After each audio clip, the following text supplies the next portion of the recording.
Good morning, everybody. I'm Jackie from the Oracle Times. As you can see, it's pretty chilly here in South Africa again. I'm going to be doing the reading for Aquarius for July 2020. I will say, as I always do, I record from the bushveld in South Africa. It's beautiful, surrounded by wildlife, and it is sunny today, even though it is chilly too. So I might disappear for a second or two due to the internet being dodgy out here on the bushveld. But I've had a very good run of late, touch wood. I haven't been disappearing at all. Right, so I'm going to do your oracle cards, then I'm going to do some tarot, and I'm going to finish up with a relationship reading. I have shuffled the cards already. Let's see what's in store for you, Aquarius, for July 2020. First card up for you is building blocks. So in the month of July 2020, what is happening for you is you are building up a new future. I know, actually, my sister's Aquarius, so she's definitely building up the new future. Things have shifted for her, they're changing, and it's the beginning of a new future for her. So you have passed the foundation stage. You've done that already. You're now building the walls of this new future. So it's not unknown to you. It's not a surprise to you. You're just now putting up the next layer in the start of your new future. Okay, Aquarius? So it's obviously got a bit of a long-term plan, whatever it is. Maybe you're thinking you're doing something just for now, but it's actually going to be carrying through longer than that. You're building something for the future. The next card for you is never-ending story. Be conscious of, and this is for most of us at the moment are getting this card, be conscious of telling yourself the same old stories that normally are self-sabotage. I will always say, how do I recognize I'm telling myself the story? It has a bad ending. So if you tell yourself a story and it has a bad ending, know not to tell that story. Delete it, clear it, and tell yourself a good story with a good ending. We can often get into the habit of saying, oh, you know, last time I did that, this is what happened. Or look what happened to so-and-so when they did that. So obviously it'll happen to me too. It's not the case. Be consciously aware of those stories that you tell yourself and change them, especially change the endings. July is the month to be conscious of that. Right, the next card that comes up for you guys is the Fates. Okay, so Fate is stepping in for you, July.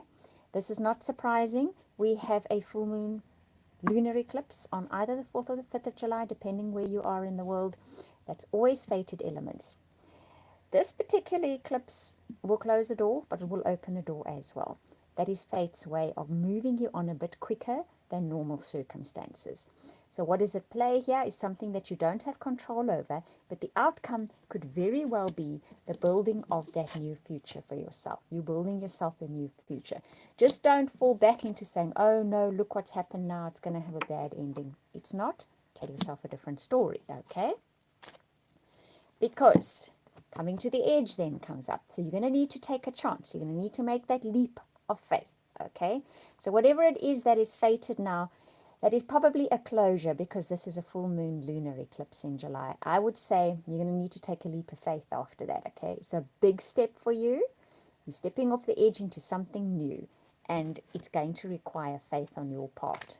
Let's see what the final card says by the book. Okay, so don't cut corners, don't take shortcuts. Do things the way you know they should be done. You might be tempted in a moment of fear because you're jumping off this edge to do something which you know is not the way to go about it. Don't go that route. You know what the route is to do. You know what you should be doing with these circumstances, with this leap of faith. So it means take that leap of faith, but don't take a shortcut, okay? You know what that means. I'm sure for each of you, as that situation arises, you are going to know what it is that you must do. Right, now next up, I'm going to do tarot cards for you, and I just want to make sure they're not upside down. I don't like reading cards upside down. Personal preference, nothing to do with anything. Okay, this, as I have said before, is a very intuitive tarot deck. It is not a traditional tarot deck, so even though I will pay attention to the numbers of the cards and this kind of symbolic meaning to them, what is on the cards is more important.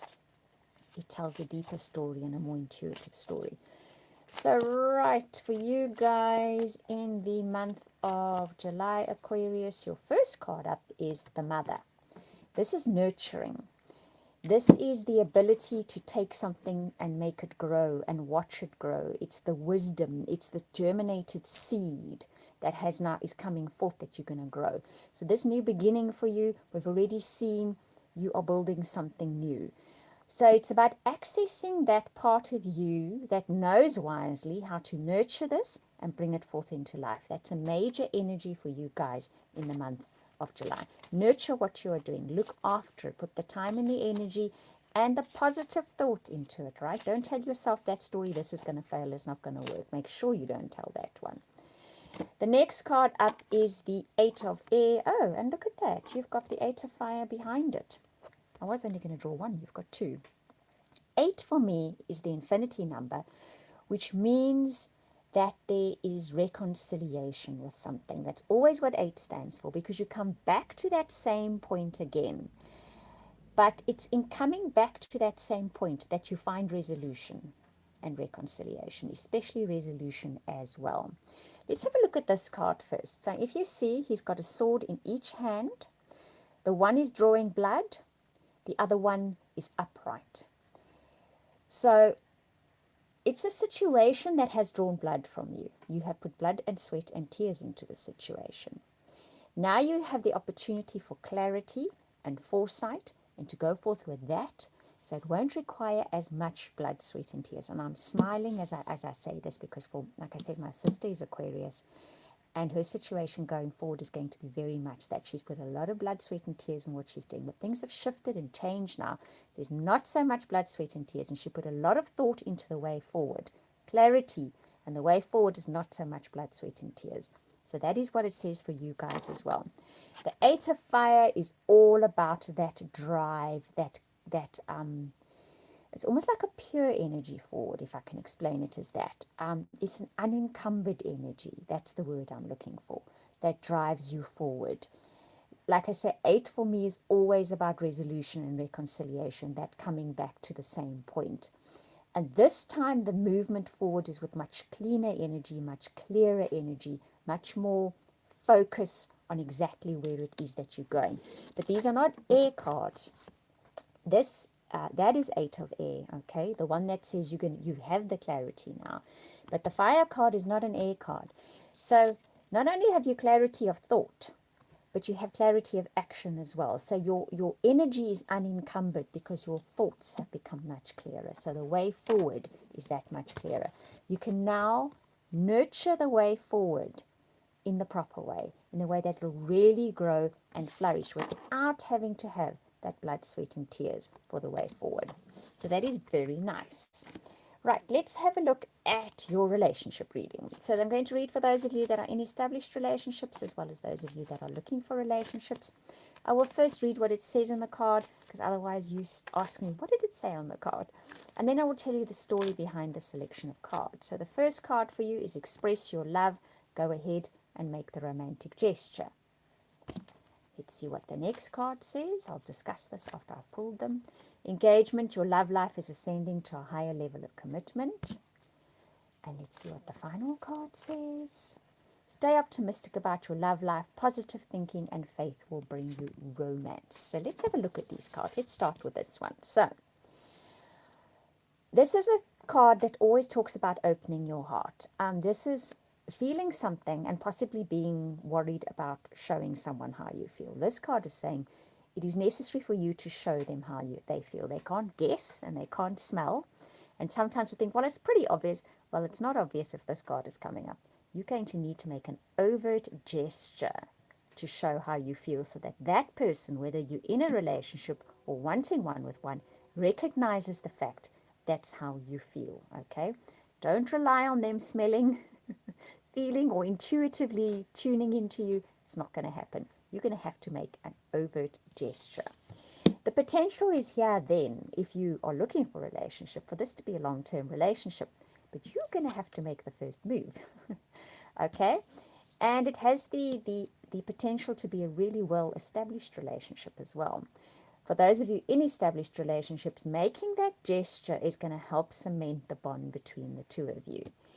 Finally, this card would come up, the Stay Optimistic card, because you may not see results immediately. Okay, if it's someone you're interested in and you make that overt gesture, they may not just jump straight onto the bandwagon. You have to wait a little bit. But stay optimistic, because there's something good coming there. And if you are in an established relationship, the same applies. If you make that gesture to let your partner know how you feel about them, and hopefully it's nice things. You're going to need to stay optimistic about their response to this and their reaction to that. It's not going to be immediate. You're going to have to give it a little bit of time. But it's in the staying optimistic that there will be a good response, that you will get the good response. But if you sway back and you tell yourself that never-ending bad story, well, then I can't guarantee there's going to be any kind of good reaction to that. Right, Aquarius, so that is your reading for July 2020. I hope you enjoyed it. If you'd like a personal or private reading, I do an astonishingly, amazingly good soulmate reading. You can contact me via my website. I will put the link in the description box below once the video is finished processing. I want to thank you for watching, listening, commenting, liking, subscribing. I genuinely appreciate it. And we will speak again soon. Wishing you hugs and blessings for July.